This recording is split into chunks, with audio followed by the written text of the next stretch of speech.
tem mudanças. Eu faço um trabalho na região de Campinas, Americana e Santa Bárbara, em São Paulo, tentando, eu distribuo mudas, distribuo sementes e tentando fazer uma conscientização para que as pessoas sejam despertadas para o interesse pelo planeta.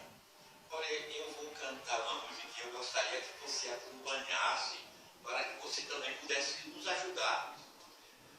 Do Iraque ao Japão, da China ao Canadá, da América até a África, Europa onde estará, vamos todos juntos economizar, e um planeta novo havemos de deixar, economizando água, o lixo a reciclar, plantando uma árvore, havemos de mudar, havemos de mudar, havemos de mudar, e um planeta novo havemos de deixar.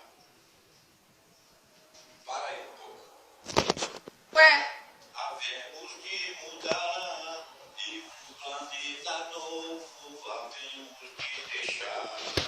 Neymar, Messi, Obama virão nos ajudar, e um planeta novo havemos de deixar.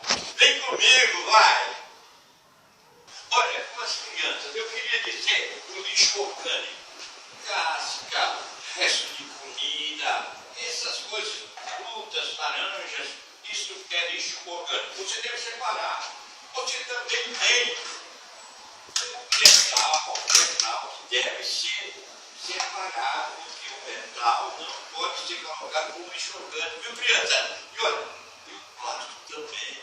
Isso daqui demora vários anos para ser consumido. Então você deve colocar separado, tá bom? E economizar água. Isso, economizar água, porque esse líquido pode faltar. Então, vamos me ajudar, tá bom? Vem comigo, criança.